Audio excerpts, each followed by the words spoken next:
வணக்கம் நண்பர்களே, நான் உங்கள் விக்னேஷ். இப்ப நம்ம இந்தியாவுல எல்லாரும் பேசக்கூடிய ஒரு விஷயம் என்னன்னா, ஒன் நேஷன் ஒன் எலெக்ஷன், ஒரே நாடு ஒரே தேர்தல். இதற்கு பல கட்சிகள் ஆதரவு தெரிவிக்கிறாங்க, பல கட்சிகள் எதிர்ப்பு தெரிவிக்கும். இப்ப நம்ம தமிழ்நாட்டை எடுத்துப்போம். அதிமுக இதற்கு ஆதரவு தெரிவிக்குது, ஆனா திமுக அந்த கான்செப்டுக்கு எதிர்ப்பு தெரிவிக்குது. இந்த ஒன் நேஷன் ஒன் எலெக்ஷன் சொல்லக்கூடிய கான்செப்டை கொண்டு வரக்கூடிய பிஜேபி இது எங்களுடைய பொலிட்டிக்கல் அஜெண்டான்னு சொல்றாங்க. ஆனால் காங்கிரஸ் இதை கொண்டு வந்தால் நம்ம நாட்டுடைய ஜனநாயகம் அரசியலமைப்பு நாசமாகிடும்ன்றாங்க. சோ இந்த ப்ராப்ளத்தை சால்வ் பண்ண முன்னாள் குடியரசுத் தலைவர் ராம்நாத் கோவிந்த் தலைமையில ஒரு கமிட்டி ஒன்று உருவாக்குறாங்க. அந்த கமிட்டி செப்டம்பர் மாசம் ஒரு ரிப்போர்ட் ஒன்று சப்மிட் பண்றாங்க. சோ இந்த ரிப்போர்ட்ல என்ன இருக்கு, இந்த ஒன் நேஷன் ஒன் எலெக்ஷன் அப்படி என்னதான் இருக்குன்னு சொல்லி இந்த வீடியோல டீடைலா பார்ப்போம். சோ இந்த பில்லுக்கு இந்தியா ஃபுல்லா இருக்கக்கூடிய 32 பொலிட்டிக்கல் பார்ட்டிஸ் ஆதரிக்கிறாங்க, 15 பொலிட்டிக்கல் பார்ட்டிஸ் எதிர்க்கிறாங்க. சொல்ல போனா தேசிய கட்சியா இருக்கக்கூடிய காங்கிரஸ், ஆம் ஆத்மி, கம்யூனிஸ்ட், பிஎஸ்பி இதை எதிர்க்கிறாங்க. ஆனா தேசிய கட்சியா இருக்கக்கூடிய பிஜேபி, என்பிபியும் இதற்கு ஆதரவு தராங்க. இது தேசிய கட்சிகளோட நிலைப்பாடு. இப்ப மாநில கட்சிக்கு வருவோம். மாநில கட்சிகள் பார்க்கும்போது பாத்தீங்கன்னா சமாஜ்வாதி பார்ட்டி, டிஎம்கே, திரிணாமுல் காங்கிரஸ் இவங்களாம் பாத்தீங்கன்னா எதிர்க்கிறாங்க. சோ இந்த கான்செப்டுக்கு எந்த மாதிரி மாநில கட்சிகள் ஆதரவு தராங்கன்னா ஜனதா தள், ஏடிஎம்கே போன்ற கட்சிகள்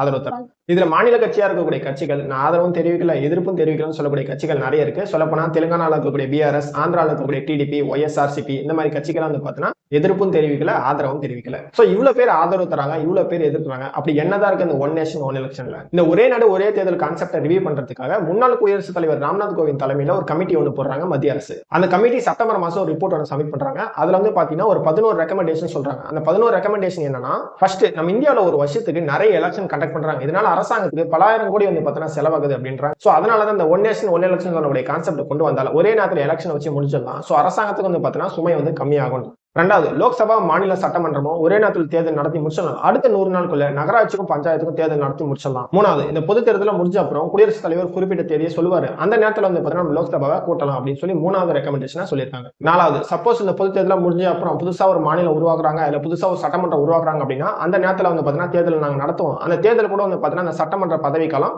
அடுத்த பொது தேர்தல் வரைக்கும் தான். அதுக்கப்புறம் பாத்தீங்கன்னா அந்த பொது தேர்தலோட நாங்க கம்பைன் பண்ணிப்போம் அப்படின்றாங்க.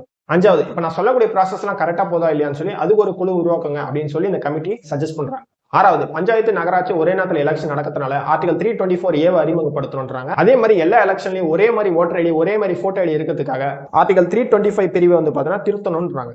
ஏழாவது, சப்போஸ் இந்த பொது தேர்தல் எலெக்ஷன் முடிஞ்ச அப்புறம் எதனா ஒரு மாநிலத்துல தொங்கு சட்டமன்றம் ஏற்படுது, இல்ல தொங்கு பாராளுமன்றம் ஏற்படுது, இல்ல பாத்தீங்கன்னா நம்பிக்கையில்லா தீர்மானம் ஏற்படுது அப்படின்னா அந்த நேரத்துல பாத்தீங்கன்னா எலெக்ஷனை கண்டக்ட் பண்ணுவாங்க. அந்த பதவி காலம் கூட பாத்தீங்கன்னா அடுத்த பொது தேர்தல் வரைக்கும் தான் இருக்கும் அப்படின்றாங்க. எய்த் ஒன், முதல் கட்டமா ஒரே நேரத்துல லோக்சபாவும் மாநில சட்டமன்றமும் எலெக்ஷன் வச்சு நடத்தி முடிச்சிடறோம். அதுக்கப்புறம் இந்த தேர்தல் கூடவே 100 நாளுக்குள்ள அடுத்த பஞ்சாயத்து, நகராட்சி எலெக்ஷன் வச்சு முடிச்சிடறோம் அப்படின்றாங்க. நைன்த் ஒன், செவன்த் ரெக்கமெண்டேஷன் சொன்ன மாதிரி தான், எதனா ஒரு மாநிலத்துல எதனா ஒரு ஸ்டேட்ல தொங்கு சட்டமன்றம் ஏற்படுது, இல்ல நம்பிக்கையில்லா தீர்மானம் வந்தா மறுபடியும் எலெக்ஷன் கண்டக்ட் பண்ணுவாங்க. ஆனா அதனுடைய பதவி காலம் அடுத்த பொது தேர்தல் வரைக்கும் தான் இருக்கும் அப்படின்றாங்க. பத்தாவது, எல்லா எலெக்ஷன்லயும் ஒருங்கிணைந்த வாக்காளர் பட்டியல் இருக்கணும். அதே மாதிரி அடையாள அட்டையும் ஒரே மாதிரி இருக்கணும். ஆனா இதுக்கு பாத்தீங்கன்னா மாநில அரசுடைய ஒப்புதலோட இந்த அரசியலமைப்பு பாத்தீங்கன்னா திருத்தணும் அப்படின்றாங்க. 10வது ரெக்கமெண்டேஷன். 11வது, சுமூகமான தேர்தல் நடக்கணும் அப்படின்னா அதுக்கு தேவையானது இவிஎம் மிஷின். சோ தேர்தல் ஆணையம் முன்கூட்டியே தயார் நிலையில வச்சிருக்கணும் அப்படின்னு சொல்லி 11 ரெக்கமெண்டேஷன் ராம்நாத் கோவிந்த் தலைமையில ரிப்போர்ட் கொடுத்திருக்காங்க. சோ இந்த ரிப்போர்ட்லாம் வச்சுதான் ஒன் நேஷன் ஒன் எலெக்ஷனுக்கு மத்திய அமைச்சரவை ஒப்புதல் கொடுத்திருக்காங்க. ஆனா எதிர்க்கட்சியா இருக்கக்கூடிய காங்கிரஸ் என்ன சொல்றாங்கன்னா, இந்த ஒரே நாடு ஒரே தேர்தல் நம்ம நாட்டுடைய ஜனநாயகம் அரசியலமைப்பை நாசமாக்கிடும்ன்றாங்க.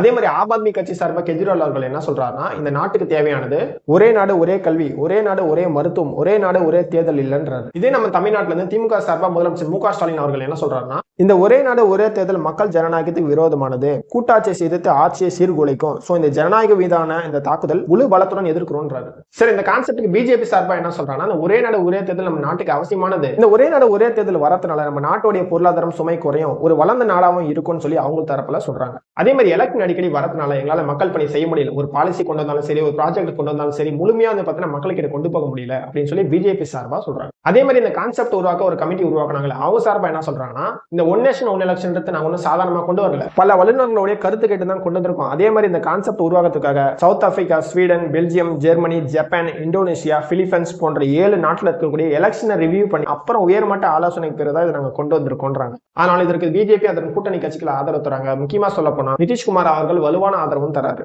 இவங்க சொல்றதுலாம் இருக்கட்டும், எலெக்ஷன் நடத்துற எலெக்ஷன் கமிஷன் என்ன சொல்றாங்கன்னா, இந்த கான்செப்ட் இப்ப தற்போதைக்கு கொண்டு வர முடியாது, இதை நாங்க 2034 தான் செயல்படுத்த முடியும்ன்றாங்க. இந்த எலெக்ஷன் நடத்துறது ஒன்றும் சாதாரணமான விஷயம் கிடையாது. இப்ப இருக்கக்கூடிய இவிஎம் டபுள் ஆக்கணும். இந்த இவிஎம் ஒரே நேரத்தில் ரெடி பண்ணணும் அப்படின்னா குறைந்தது 2 to 3 வருஷம் ஆகும்ன்றாங்க. அந்த இவிஎம்ல இருக்கக்கூடிய சிப் இருக்கு பாத்தீங்கன்னா அதை உருவாக்கவே 7 to 8 மாசம் ஆகும்ன்றாங்க. அப்படியே அந்த கான்செப்ட் கொண்டு வந்தாலும் 2034 நடக்கக்கூடிய பொது தேர்தலில் தான் லோக்சபா மாநில சட்டமன்றம் ஒரே நேரத்தில் நடக்கும்ன்றாங்க. சொல்லப்போனா அந்த கான்செப்டுக்காக பொருளாதார வல்லுநர்கள் என்ன சொல்றாங்கன்னா, இந்த ஒரே நாடு ஒரே தேர்தல் அமல்படுத்தினால் நம்ம நாட்டுடைய பொருளாதாரம் ஜிடிபி 1 to 1.5 வரைக்கும் உயரும்ன்றாங்க. இந்த ஒரே நாடு ஒரே தேர்தல் அரசியல் கட்சிகள் என்ன சொல்றாங்க விட்டுட்டு ஓட்டு போடக்கூடிய மக்களாகி நீங்கள் என்ன சொல்றீங்கன்னு சொல்லி கமெண்ட் செக்ஷன்ல கமெண்ட் பண்ணுங்க. சோ இந்த வீடியோ பிடிச்சிருந்தா மறக்காம லைக் பண்ணுங்க. இந்த மாதிரி இன்ஃபர்மேஷன் கொண்டு வந்தா அப்டேட் நாயகன் சொல்லக்கூடிய நம்ம சேனலை சப்ஸ்கிரைப் பண்ணிக்கோங்க.